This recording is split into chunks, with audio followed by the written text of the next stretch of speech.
Assalamualaikum warahmatullahi wabarakatuh. Andre di sini. Kali ini kita akan membahas smartphone dari Sharp lagi ya. Smartphone ini dijual dengan harga 900.000 saja dan memiliki sejumlah kekurangan dan kelebihan. Apa saja kelebihan dan kekurangannya? Simak setelah intro berikut ini.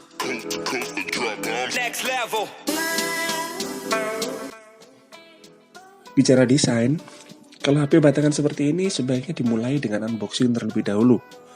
Apalagi penjualnya menyarankan untuk melakukan unboxing menggunakan video untuk menghindari fitnah di antara kita. Jadi mari kita unbox paket kali ini ya.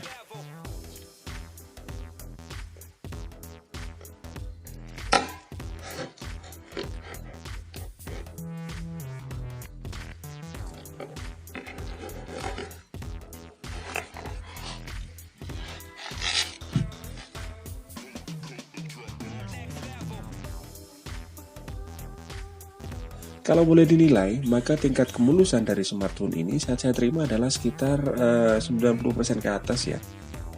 Minusnya hanya bagian belakang yang baret-baret halus dan adanya bekas soft case di bagian kamera. Sementara bagian bezel ada sedikit dent di pojok kiri atas, tapi tidak masalah karena tidak begitu kelihatan. Selebihnya mulus. Good job pada penjual yang memberikan saya smartphone sesuai dengan pesanan saya ya. Saat dipegang bezelnya, HP ini terasa premium, karena bezelnya dari metal sih. Tapi saat dipegang bagian belakangnya dan saya ketok sedikit, maka feel premiumnya itu akan langsung hilang. Kenapa? Karena cover belakangnya itu terbuat dari plastik. Sayang sekali nggak ikutan metal kayak bezelnya. Sementara bagian depannya ditempati oleh layar dengan lebar 4,9 inci. Nggak umum banget kan ya.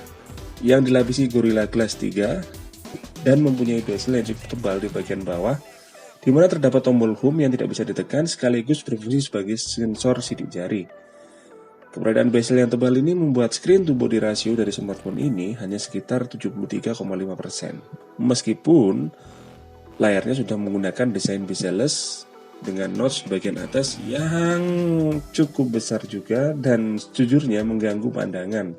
Keberadaan bezel besar di bagian bawah itu selain untuk menempatkan sensor sidik jari juga digunakan untuk menempatkan LED notifikasi di bagian samping kiri bawah. Sesuai dengan namanya, smartphone ini memang berukuran sangat compact kalau dibandingkan dengan kebanyakan smartphone lain saat ini ya. Saat memegang bodi smartphone ini barulah bisa dirasakan betapa kecilnya bodinya dan saya jadi menyadari bahwa Sharp memberikan bezel tebal bukan hanya untuk menempatkan sensor, tapi membuat HP ini lebih mudah dipegang. Serius, saya nggak bisa bayangin kalau bezel bagian bawah juga dibuat mepet, malah nggak nyaman untuk dioperasikan. Dimensinya hanya 66 x 132 mm dengan tebal 9,6 mm, bahkan masih lebih kecil dari iPhone 7 atau iPhone 8. Desainnya yang pas di tangan membuat pengoperasian dengan satu tangan bisa dilakukan dengan mudah. Tarik notifikasi dan melakukan pengetikan dengan satu tangan juga bisa dilakukan tanpa kendala. Suatu hal yang absen dari kebanyakan smartphone Android yang beredar saat ini, ditambah lagi dengan bobotnya yang hanya 140 gram, udah kayak lagi nggak pegang HP aja saat digunakan. Ya, tapi itu sih dari perspektif saya yang dari dulu memang suka dengan gadget yang kecil ukurannya. Oke, jujur saya sangat excited untuk membahas bagian ini. Karena memang inilah jualan utama dari HP ini saat diluncurkan oleh Sharp tahun 2017 lalu. Bagaimana enggak? Spesifikasi layarnya udah top banget. Resolusi Full HD+, dengan kerapatan layarnya mencapai 470 ppi karena hanya 4,9 inci. Kemudian panelnya IXO yang terkenal dengan kualitas tampilannya meskipun masih berjenis TFT. Dan tentu saja lebih hemat baterai dibandingkan dengan jenis layar lainnya. Selain itu sudah dilapisi oleh Corning Gorilla Glass 3 dan yang paling spesial adalah layarnya mendukung refresh rate sampai dengan 120 Hz yang membuat tampilan layar saat dioperasikan akan terasa smooth dan lebih responsif, bahkan lebih responsif dari iPhone 11 Pro Max yang harganya di atas 20 juta itu ya. Intinya, layar smartphone ini 2 kali lebih peka terhadap sentuhan dibandingkan smartphone biasa. Jadi scrolling di smartphone ini itu enak banget. Hampir nggak ada jeda dan segalanya kayak cepet aja gitu. Pokoknya juara deh. Smartphone ini mendukung jaringan 4G LTE nyaris di semua operator di Indonesia. Tapi nggak support smartphone aja. Untuk kualitas penangkapan sinyal sendiri nggak ada masalah, meskipun ini adalah produk dari AU yang biasanya lebih sulit penangkapan sinyal dibandingkan versi Docomo. Bahkan, lebih baik kualitas penangkapan sinyal HP ini dibandingkan Redmi Note 5 punya saya. Maklum aja, lokasi rumah saya di atas bukit yang sulit sinyal operator. Biasanya dengan Redmi Note 5 di dalam ruangan hanya bisa 1-2 bar saja. Tapi smartphone ini bisa nangkap 2-3 bar. Kamera bagian belakang beresolusi 16 megapiksel dengan bukaan f2.2. Sedangkan kamera depan beresolusi 8 megapiksel juga dengan bukaan f2.2. Hasil foto dari kamera belakang saya rasa cukup saja, tidak bagus dan juga tidak jelek. Dynamic range-nya juga masih bisa dibilang tidak terlalu bagus. Terlihat saat mengambil gambar langit dengan kondisi terang masih terlihat detail awannya, tapi masih terlalu terang menurut saya. Untuk kamera depan hasilnya malah lebih bagus sih, karena HP ini sudah mendukung HDR image processing secara otomatis. Jadi saat kita selfie membelakangi cahaya, otomatis HP ini akan mengaktifkan fitur HDR sehingga hasilnya menjadi tidak begitu gelap. Fitur HDR otomatis ini juga bisa dimatikan di pengaturan bagi yang nggak suka. Untuk kamera depan juga sudah ada fitur Beautify yang bisa diatur tingkat kejahatannya ya. Tapi kamera depan fix fokus alias nggak ada autofokusnya ya. Untuk fitur-fitur kameranya sendiri cukup lengkap. Kita bisa memilih beberapa mode pengambilan gambar seperti time-lapse, fireworks, monochrome, atau bahkan manual. Untuk pengaturan manual di HP ini cukup lengkap. Bahkan kita bisa memilih pengaturan manual apa saja yang mau kita atur sendiri. Mulai dari white balance, ISO, shutter speed, dan juga fokus. Untuk ISO sendiri maksimal bisa diatur sampai dengan 1600 dan minimal 40. Sedangkan shutter speed maksimal hanya 3,7 detik saja. Untuk hasil videonya sendiri, dari kamera belakang sudah support sampai dengan 4K 30 fps. Dan juga ada fitur EIS atau stabilisasi yang sayang sekali hanya berfungsi di resolusi 1080p 30 fps ke bawah. Untuk stabilisasinya sendiri cukup baik dan stabil. Kita bisa melihat reviewnya secara langsung saat melakukan perekaman video, kayak fitur stabilisasi yang ada pada Gcam. Untuk kamera depannya sendiri bisa merekam sampai dengan 1080p 30 fps, tapi tidak memiliki fitur stabilisasi ya, jadinya ya goyang-goyang hasilnya. Tapi cukup bagus kalau sekedar hanya untuk diupload di sosmed. Layaknya HP Jepang lainnya, fitur-fitur pada smartphone ini juga banyak banget. Dari yang betul-betul bermanfaat, sampai yang hanya gimmick saja.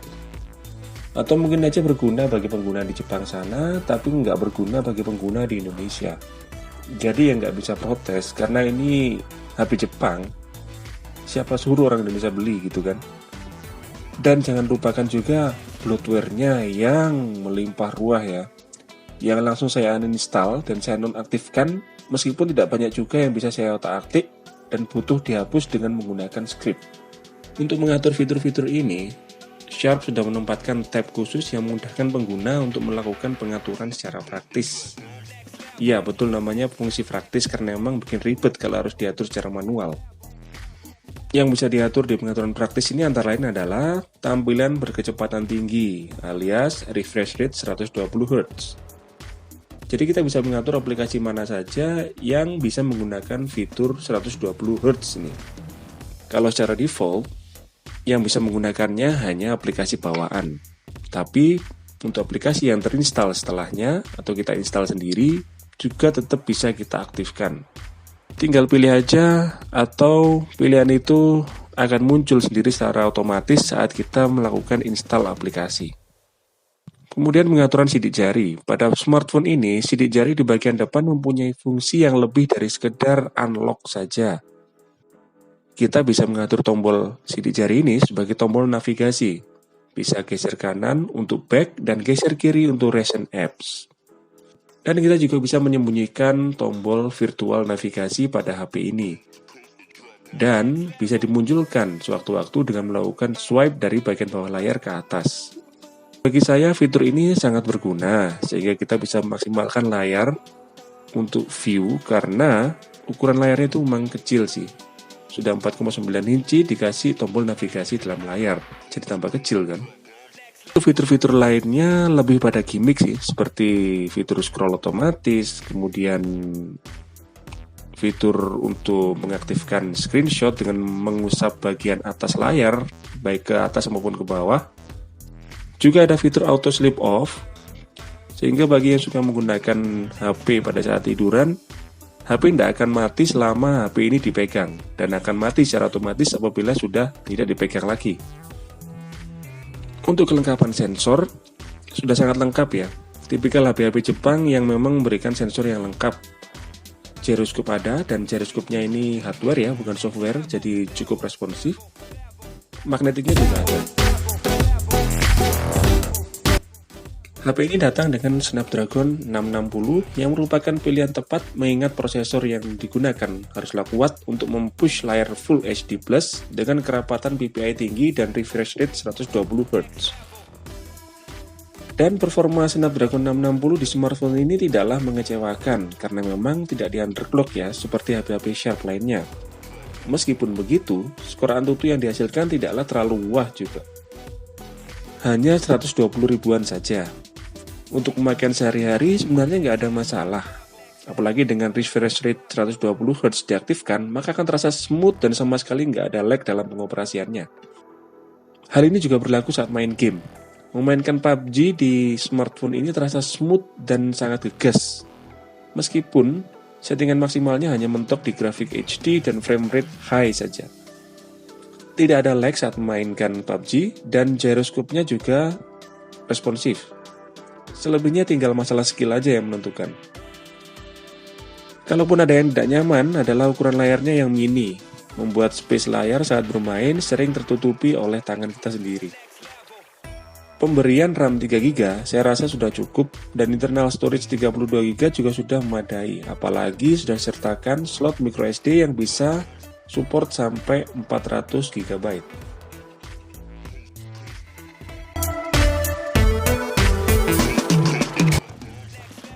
Saya pikir ini adalah minus terbesar dari smartphone ini ya.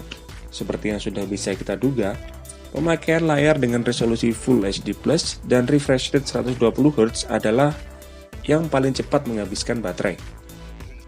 Apalagi baterainya kecil, hanya 2500 mAh.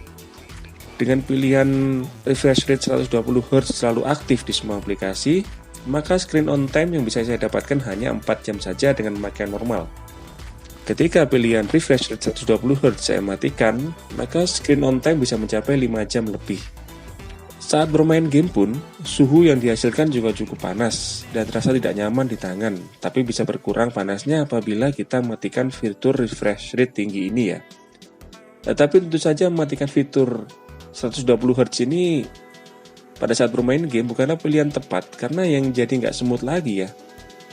Untungnya meskipun boros, tapi HP ini dibekali dengan kemampuan fast charging sampai dengan 18 watt atau quick charge 3D0.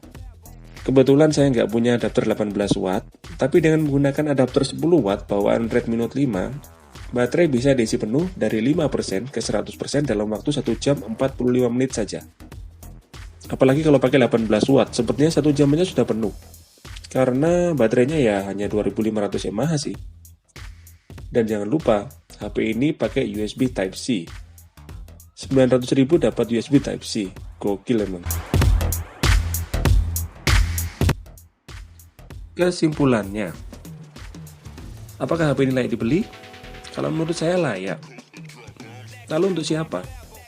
Bagi yang ingin merasakan sensasi gaming di layar 120Hz dengan harga yang miring banget. Jadi nggak perlu beli Asus ROG Phone 2 untuk merasakan 120Hz. Terus apakah bisa dipakai sebagai daily driver? Nggak masalah, asal siap powerbank aja ya. Apalagi bentuknya yang anti mainstream bisa membuat Anda tampil beda. Oke, demikian review lengkap Sharp SHV41 atau Sharp Aquos R Compact ini. Saya Andri. Wassalamualaikum warahmatullahi wabarakatuh.